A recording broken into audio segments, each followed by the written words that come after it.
Com estas circunstâncias e com estes condicionamentos, pensando sobre o que poderia trazer-vos hoje, deixei que os acontecimentos fossem uma espécie do meu mestre interior para me relacionar com este tema.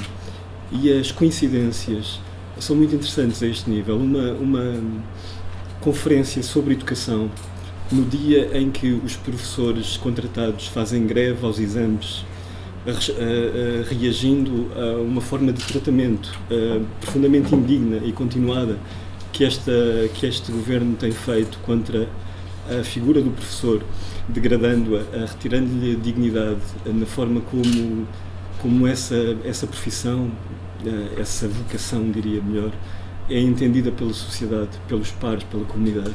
É muito interessante que hoje possamos estar aqui a falar de educação neste contexto concreto. Por outro lado, e gostaria que isto ficasse como um pano de fundo da nossa conversa, há 2 semanas atrás, em contraciclo contra esta perspectiva que vai crescendo e na nossa sociedade em Portugal, há 2 semanas atrás o Comitê do Prémio Nobel decidiu oferecer o Prémio Nobel da Paz a 2 ativistas pela educação. A Malala, no sentido de conferir valor à possibilidade de meninas que, em sociedades onde a condição feminina é profundamente maltratada e não tem paridade e não é vista como igualdade, decidiu conferir-lhe o Prémio Nobel da Paz a alguém que tem como lema a ideia de que um professor, um aluno e uma caneta podem mudar o mundo. Nós aqui estamos a fazer exatamente o contrário, não é? Esta ideia do professor é completamente degradada, é completamente colocada num plano de menorização. Por outro lado, o outro ativista é alguém que há muitos anos empenha todos os seus esforços e coloca a sua vida, entrega a sua vida ao esforço de procurar crianças que são raptadas e são colocadas a trabalhar em fábricas, a trabalhar em oficinas de automóveis, no fundo, a entrar numa dinâmica de mecanização da vida, ou seja, crianças que nunca chegam verdadeiramente a ser crianças que verdadeiramente é-lhes privada por este gesto a possibilidade de se humanizarem. Ora, é aqui que eu chego então ao meu ponto e é aquilo que eu gostaria que fosse o centro, o núcleo fundamental da minha conversa convosco. A reflexão que eu gostaria daqui trazer inscreve-se então na ideia de a educação enquanto processo humanizador. E neste sentido, gostaria de vos provocar, na medida em que venho colocar-me numa posição muito conservadora, venho-me colocar um bocadinho contra a ideia de criatividade. Isto é uma tentativa de que a conversa que nós possamos ter depois seja evidentemente mais rica e mais complexa e profunda do que aquilo que eu posso agora dizer nestes 20 minutos. Mas, de algum modo, gostaria muito de vos colocar isto como uma provocação. Pensarmos verdadeiramente esta ideia da criatividade, até que ponto é que tem valor. Explico-me um pouco melhor para vos dizer o seguinte. No seguimento de todo este movimento de políticas que têm vindo a ser seguidas, não só ao nível da educação, mas ao nível da economia, o pensamento que se tem feito sobre o país e aquilo para que caminhamos enquanto comunidade, vai muito no sentido de as pessoas hoje darem como certo e sem discussão, de uma forma muito acrítica, a ideia de que as universidades deveriam estar a formar para o mercado de trabalho. Os alunos deveriam estar a ser, de algum modo, preparados para entrarem no mercado de trabalho. As empresas, o mercado, acaba por constituir-se e entrar nesta lógica daquilo que é a noção de educação como um referencial último, e as pessoas já aceitam isto de uma forma muito acrítica. Começam-se a fechar determinados cursos que não têm alunos suficientes, começam-se a colocar fora do âmbito da formação alguns cursos que não têm valor no mercado. Ora, isto que nós começamos a aceitar de uma forma muito imediata e acrítica, eu acho que merece a pena ser pensado. E vale a pena ser pensado precisamente a partir desta lógica de provocação que vos quero fazer com a ideia de criatividade. Ora, É óbvio que cada comunidade é que escolhe que tipo de ensino é que quer ter. É óbvio que somos nós que decidimos que tipo de formação é que queremos que as nossas escolas tenham. Somos nós que decidimos, enquanto comunidade, aquilo que é suposto uma educação proporcionar. E é evidente que não há mal nenhum que nos ponhamos todos de acordo em relação a que as universidades devem preparar jovens absolutamente competitivos para vingar no mercado de trabalho e devem ir para o mercado de trabalho completamente capazes de funcionar dentro da lógica do mercado de trabalho. Essa não é a minha posição, estou claramente nos antípodas dessa posição, mas aquilo que eu quero dizer é que se nos colocarmos enquanto comunidade de acordo que a razão de ser da educação é preparar jovens para entrar no mercado de trabalho, então faz sentido. Se isto for fruto de uma discussão, o meu problema é que nós começamos a aceitar tudo aquilo que nos vai sendo dito sem que pensamos verdadeiramente nas consequências, naquilo que perdemos ou naquilo que deixamos de ter quando aceitamos como boas algumas coisas sem pensar verdadeiramente naquilo que está em causa. E neste sentido vem então a minha provocação em relação à criatividade. Quando nós ouvimos a perspectiva das empresas sobre aquilo que verdadeiramente importa que os alunos tragam das universidades para poderem funcionar bem, nós começamos a encontrar então duas ideias fundamentais.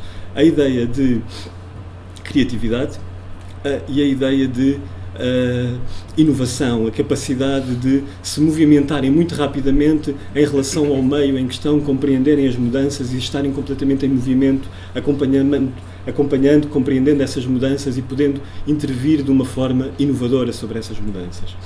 Ora, é aqui neste ponto que radica a minha provocação, não é? Quando falamos em criatividade na educação, sem nos darmos conta, estamos claramente a colocar-nos ao lado da ideia dos mercados. Os mercados o que querem é verdadeiramente inovação e criatividade. Quando os mercados falam sobre o falhanço educacional de jovens que não estão preparados para dar resposta a esta rapidez com que o mundo se vai transformando, de jovens que saem das universidades sem criatividade porque as universidades são sistemas muito fechados de pensamento, que não estão abertos à lógica da criatividade, que estão muito sedimentados em determinado tipo de dinâmicas conservadoras, eles têm toda a razão e exigem uma mudança. Exigem que as escolas trabalhem, no fundo, esta noção de inovação e de criatividade para que os jovens possam sair melhor preparados para entrar no mercado de trabalho.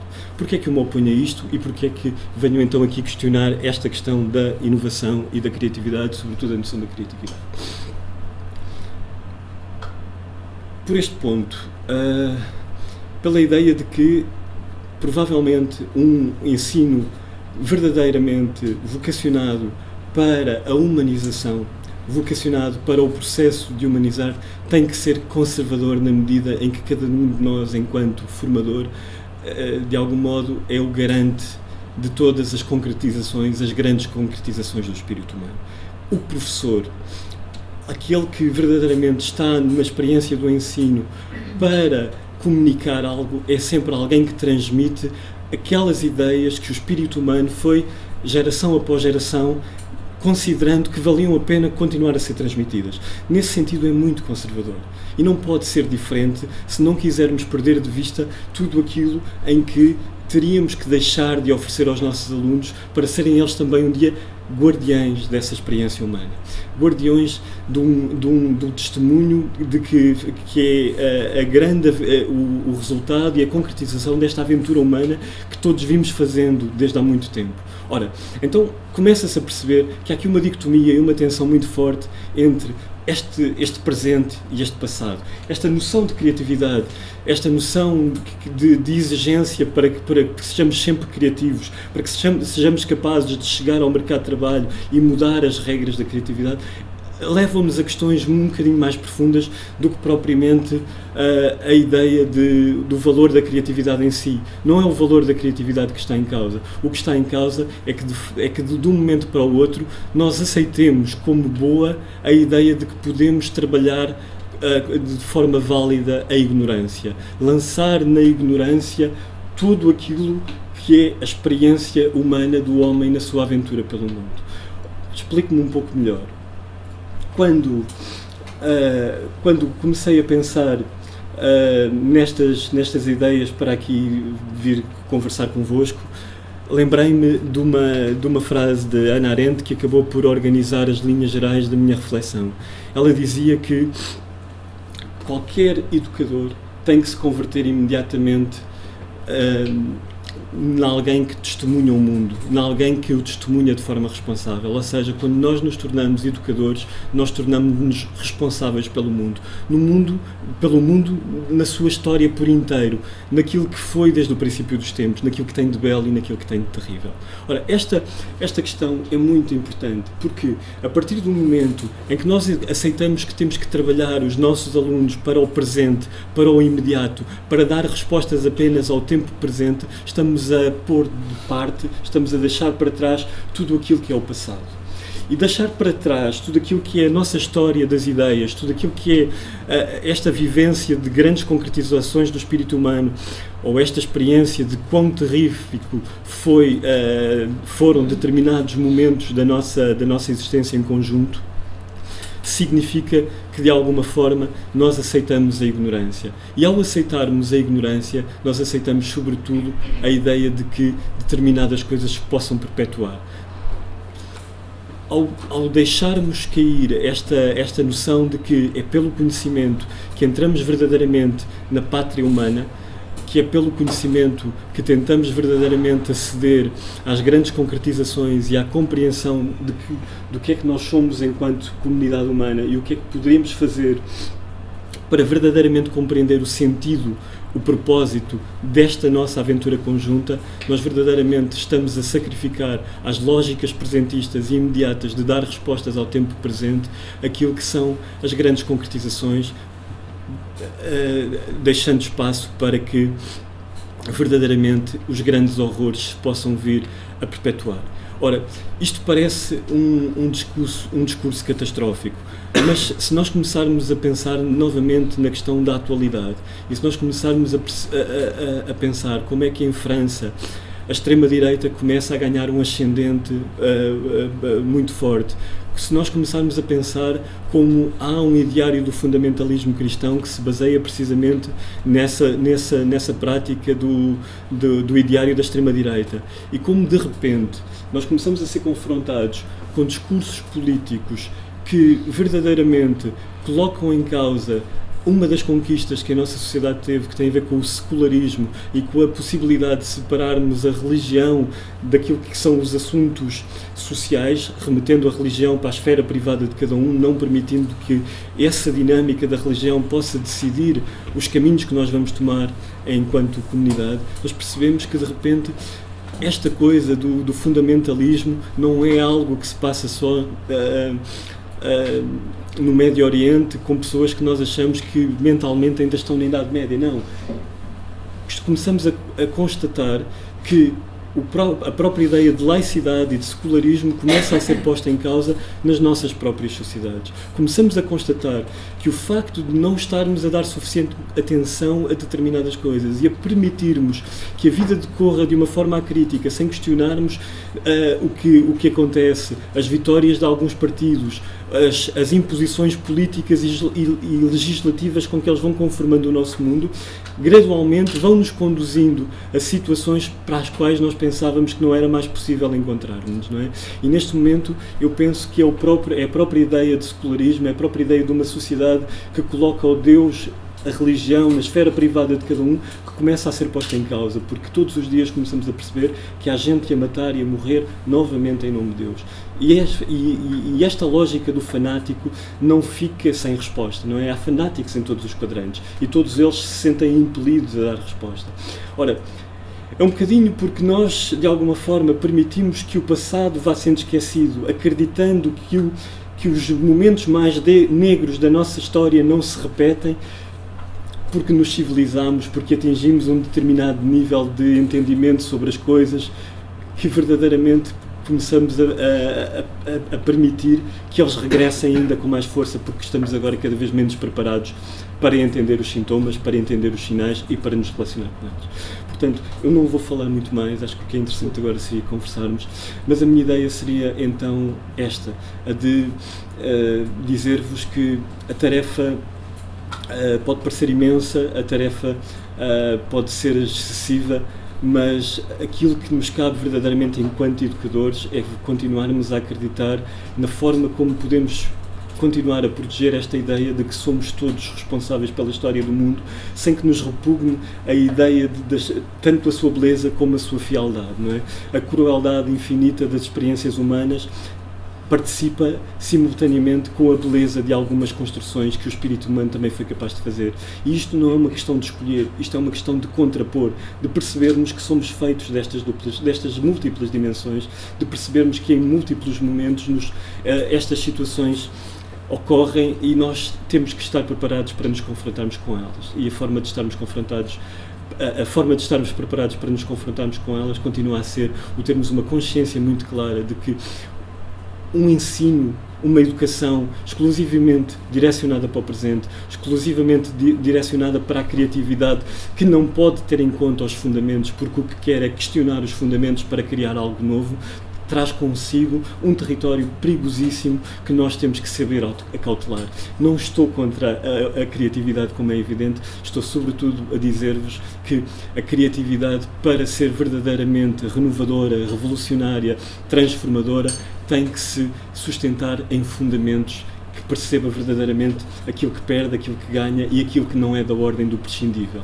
E aquilo que me parece que não podemos nunca prescindir é desta nossa humanidade. E neste sentido, continuo a sentir que, apesar da criatividade, apesar da importância de nós encontrarmos emprego, apesar da importância da dimensão económica, há um lado humano de que todos nós somos responsáveis, do qual não podemos abdicar se quisermos continuar a existir enquanto espécie, enquanto comunidade que se constrói no sentido de se elevar acima da individualidade e de se perceber como pessoa. E neste sentido, parece-me que é neste movimento que verdadeiramente nós podemos e devemos ser criativos. Nós, educadores, nós, enquanto pessoas que nos relacionamos umas com as outras. No momento em que percebemos que, do ponto de vista dos educadores, que nas escolas não estamos perante um indivíduo, estamos perante uma pessoa. Não estamos perante alguém que podemos pré-formatar ao modelo que já conhecemos, mas, pelo contrário, deixarmos-nos surpreender, espantar com o ser que está à nossa frente, conhecê-lo. Os grandes momentos que tenho tido enquanto professor são precisamente os momentos em que eu sou capaz de perceber quem é que está à minha frente. Os grandes fracassos são aqueles em que não consigo estabelecer uma relação. Ora, quando a Malala diz um professor e um aluno, eu acho que ela está a pôr a tónica no sítio certo, na relação. Nas relações que mantemos uns com os outros, na capacidade que temos de perceber que somos pessoas, nesta singularidade que abdica da formatação para ir ao encontro daquilo que é único. E será aqui, porventura, nesta singularidade que poderá nascer uma criatividade que não nos questiona, que não põe em causa a sabedoria, mas que vai mais longe na medida em que consegue ver mais longe, olhar, sentir mais fundo aquilo que verdadeiramente é importante para cada um de nós, com as questões que cada nova época traz, percebendo que aquilo que não podemos perder de vista é esta nossa dimensão de pessoas humanas, porque se humanizaram.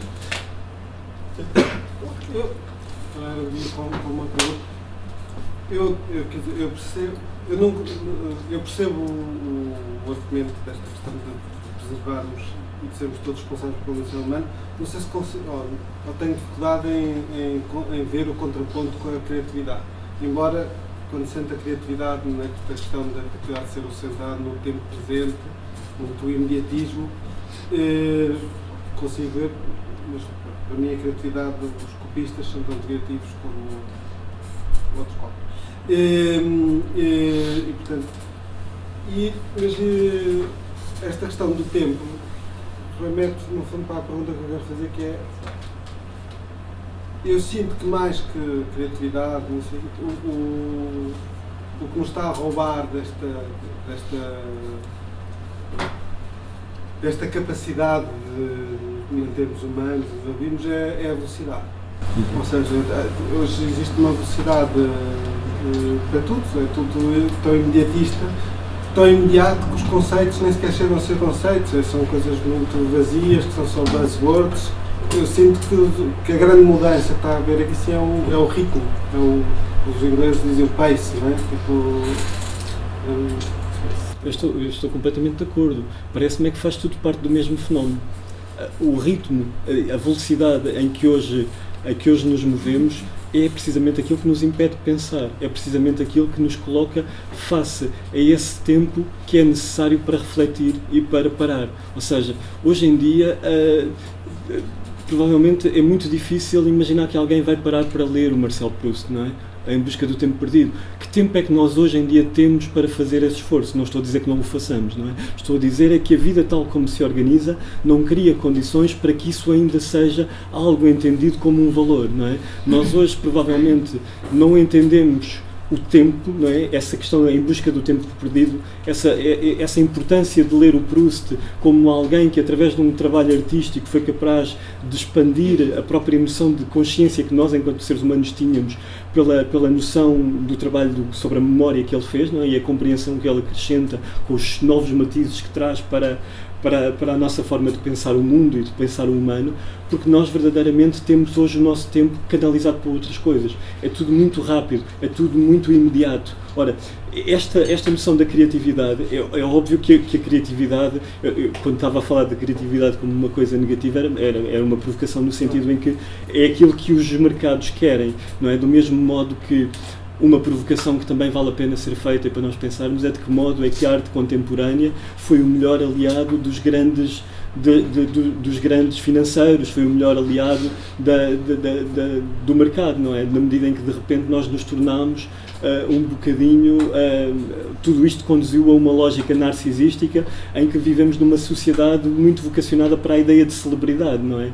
E todo o nosso esforço está muito menos orientado para um pensamento que exige uma interioridade, uma reflexão, um pensamento, uma visão de conjunto que possa tudo abarcar e tudo, ou pelo menos tudo tentar relacionar e compreender o momento em que nós estamos, e é muito mais vocacionada para essa voracidade do tempo presente. Uma das grandes funções da educação é trabalhar o espírito crítico nas pessoas. Portanto, é pôr as pessoas a pensar, mas é isto que eu quero mesmo, não é? O que é que eu devo fazer? Mas para isso é preciso cultura, é preciso informação, é preciso transmissão de cultura e depois o que fazer com ela, não é? E a pessoa, se tiver esse sentido crítico, não se vai deixar manipular. Uma das coisas que está comprovada é que as pessoas que têm menos cultura e menos educação são as que gastam mais dinheiro. Ou seja, estão mais não é fragilizadas, mas estão mais desamparadas face ao consumo e às imagens que as levam. Precisam de compensações, exatamente. Ou seja, não têm determinadas coisas, mas sentem que se pagarem podem tê-las, não é? E a sociedade vai se organizando nesse sentido. Queres um bocadinho de felicidade, se pagares podes ter.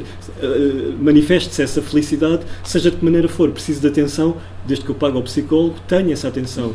Preciso de apanhar ar, se eu pagar a uma agência de viagens, tenho essa possibilidade. Ou seja, a sociedade organiza-se assim e aqueles que menos cultura têm, menos educação têm, mais facilmente entram nessa lógica de que as suas necessidades interiores são compensadas pagando através de serviços exteriores. Evidentemente que a angústia primeira que originou essa vontade continua por saciar.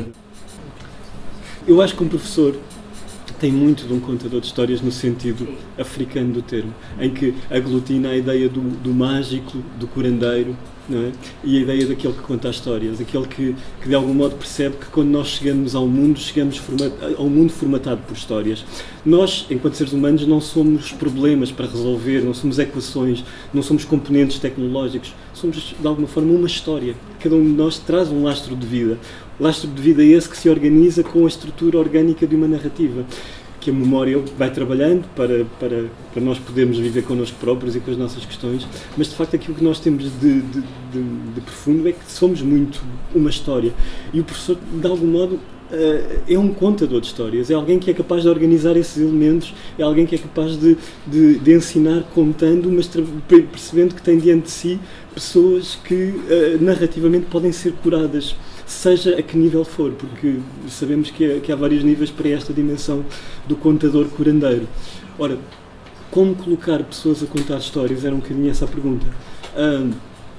Isso é realmente um processo complicado, em que nós podemos começar por ensinar as técnicas, mas, mais uma vez, o que importa, para mim, é perceber que estas técnicas só fazem sentido na medida em que nós somos um dia capazes de as abandonar por inteiro e percebermos que já adquirimos um conhecimento qualquer que serve precisamente para prescindirmos desse conhecimento, não é? Nós não temos que reproduzir a mecânica da estrutura narrativa tal como os americanos nos ensinam.